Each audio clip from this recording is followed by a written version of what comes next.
Salut les kinous, aujourd'hui on se retrouve pour un nouvel épisode de Maths et Dessin. Je vais vous passer 5 fonctions à dessiner, les 5 c'est des fonctions racines carrées. C'est très simple, vous me les dessinez dans un tableau de variation, puis après vous essayez de les dessiner directement dans un graphique. Une fois que vous avez fait votre dessin, vous pouvez vérifier sur GeoGebra. Et moi à côté, je vais vous passer la correction. Allez, c'est parti. Première étape, on voit qu'on a du 2x-4 coincé dans une racine. Donc on va d'abord commencer par étudier 2x-4. Donc 2x-4 c'est une putain de fonction affine croissante. Parce que 2 est positif. La fonction elle va s'annuler quand x vaut 2. Et une fois qu'on a les flèches et les zéros, on va pouvoir en déduire les signes et pas avant. Ok, maintenant on va composer avec la fonction racine. Et pour rappel, on compose la fonction racine sur la ligne qui est juste ici. La première ici, on oublie, ça dégage. Donc racine de 0, ça va renvoyer 0. La racine d'un nombre positif, ça existe et ça renvoie un nombre positif. La racine d'un nombre négatif, ça n'existe pas. Donc ici on va avoir un domaine interdit. Et la fonction racine est une fonction croissante, donc elle va conserver les variations. À la base, notre fonction affine, elle était croissante. Composée avec la fonction racine qui est croissante, ça va rester croissant. Sauf que mes petits kinous, vous enjaillez pas trop, il nous reste encore le moins à mettre devant la racine. Si on met un moins devant une racine, c'est qu'on fait une multiplication par moins 1, donc on va faire une multiplication par moins 1 sur toute la dernière ligne qu'on a faite. 0 fois moins 1, ça fait 0. Un truc qui n'existe pas fois moins 1, ça fait un truc qui n'existe pas. Un nombre positif fois moins 1, ça va faire un nombre négatif. Et une fonction, qu'elle soit croissante ou décroissante, une fonction multipliée par moins 1, ça va faire une symétrie axiale par rapport à l'axe des abscisses. Donc si notre fonction, elle était croissante au-dessus de l'axe des abscisses, par symétrie, elle va être décroissante en dessous de l'axe des abscisses. Donc notre flèche, elle va descendre. Et là, on a terminé. Donc ici, en 2, on a dit que ça renvoyait 0. Donc la fonction, elle va partir du gros point noir. Et je te parle pas des stars. Et ensuite, elle va descendre avec une gueule de fonction racine. Donc si racine de 2x-4, ça pouvait ressembler à ça, eh bien par symétrie axiale, notre fonction, elle va ressembler à ça. Et ça, c'est la courbe de f. Ah putain, j'adore Maths et Dessin.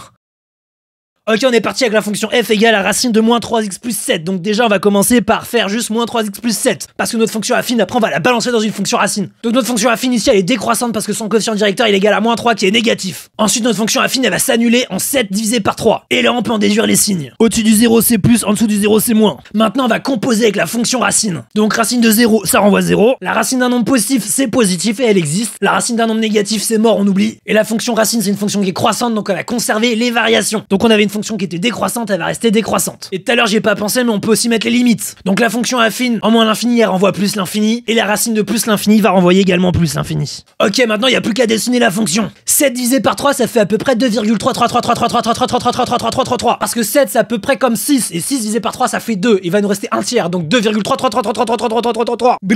Notre fonction racine, elle va arriver de l'infini avec une gueule de fonction racine. Donc on va obtenir un truc comme ça. Et voilà, c'est terminé. Putain, j'adore Maths et Dessin.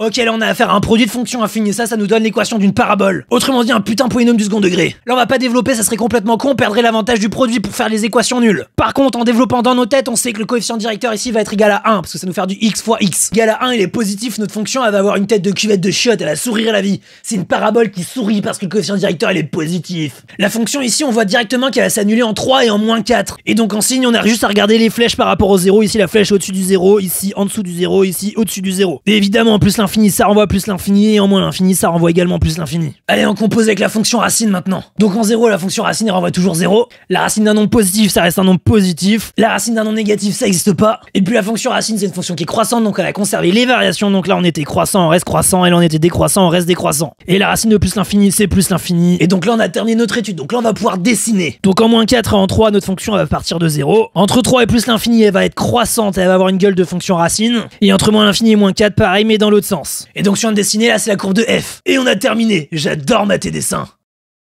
Ok, là on a affaire à la racine de moins x carré plus 3x plus 4. Et là directement on voit que le coefficient directeur de la parabole il est négatif, donc la parabole elle va tirer la tronche, elle va avoir une bouche en forme de pont. Donc ça va faire croissant puis décroissant. Et pour les signes, on peut pas les placer, on n'en sait rien, faut d'abord qu'on regarde les zéros. Là on sait pas que ça va faire plus moins en plus, ça se trouve ça va pas du tout faire ça. Donc sois pas con putain. D'abord tu cherches les zéros. Donc on est parti pour un petit coup de discriminant. Donc b carré moins 4ac, ça va nous faire du 9 plus 16, qui va nous faire du 25. Donc on va voir que x1, 2, ça va nous faire du moins 3 plus ou moins racine de 25 divisé par moins 2. Ce qui va nous faire du 3 plus ou moins 5 divisé par 2. Ce qui va donc nous faire du 4 ou du moins 1. Donc en -1, la fonction elle s'annule et en 4, la fonction elle s'annule. Nos flèches ici elles sont en dessous du 0, donc ça va être en négatif. Ici les flèches au-dessus des 0 ils sont positifs et là ça va nous faire du négatif. Avec les limites on obtient qu'en plus l'infini ça renvoie moins l'infini et en moins l'infini ça renvoie moins l'infini. Maintenant on va composer avec la fonction racine sans surprise. Donc la racine de 0 toujours pareil, ça va nous faire du 0. La racine d'un nombre positif ça renvoie un nombre positif. La racine d'un nombre négatif bah ça existe pas. Et entre -1 et 4 la fonction elle est croissante puis décroissante et la fonction racine est une fonction croissante donc on va conserver les variations.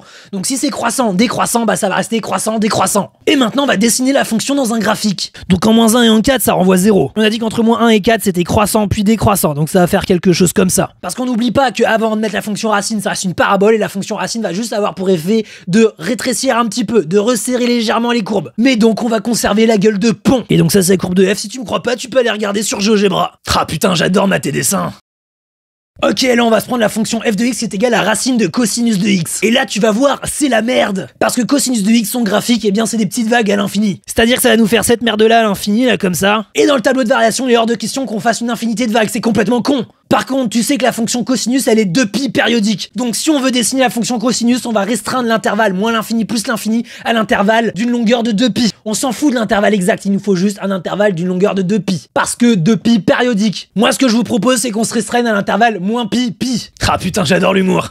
Et là, pour le tableau de variation de cosinus entre moins pi et pi, pour pas galérer, on va dessiner un petit cercle de trigonométrie. Donc pour rappel, dans un cercle trigo, le cosinus il vise sur l'axe horizontal. Donc là, quand l'angle il va augmenter comme ça vers le 0, le cosinus il va augmenter comme ça dans les valeurs positives. Donc la fonction cosinus va être croissante. Ensuite, une fois qu'on est arrivé en 0, elle va repartir dans l'autre sens. Parce qu'après, l'angle il va continuer à évaluer comme ça. Donc après, elle décroît. Et la fonction cosinus, elle va s'annuler en moins pi sur 2 et en pi sur 2. En moins pi et en pi, elle va renvoyer -1. En 0, elle va renvoyer 1. Et maintenant, pour les signes, il n'y a plus qu'à se repérer avec les flèches et 0. Donc là, on va être en négatif, positif et négatif. Et maintenant, on va composer avec la fonction racine. Donc racine de 0, ça change pas depuis tout à l'heure, ça renvoie 0. La racine d'un nombre positif, c'est positif. La racine d'un nombre négatif n'existe pas. Et la fonction racine va conserver les variations. Donc ça va faire croissant puis décroissant. Et maintenant, on va pouvoir dessiner la fonction. Donc entre moins pi sur 2 et pi sur 2, avoir la gueule d'un pont. Sauf qu'on a dit que la fonction cosinus, elle était 2π périodique. Et là, graphiquement, on voit que le domaine où la fonction n'existe pas est de longueur pi. Donc là, ça va faire 1 pi sur 2 encore, 1 pi sur 2 encore. Et donc là, ça va nous faire un nouveau pont. Pi sur 2, donc un nouveau domaine de longueur pi, et là hop, un nouveau pont. Et là notre fonction racine elle va ressembler à ça sur tout grand R. Si tu me crois pas, tu peux toujours aller regarder sur GeoGebra, ça change pas.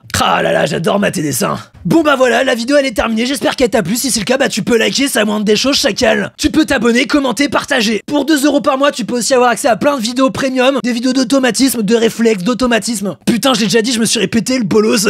Et puis voilà, je te souhaite la bonne journée, et puis moi, bah, j'adore mater des dessins quoi, c'est waouh. Allez, des bisous.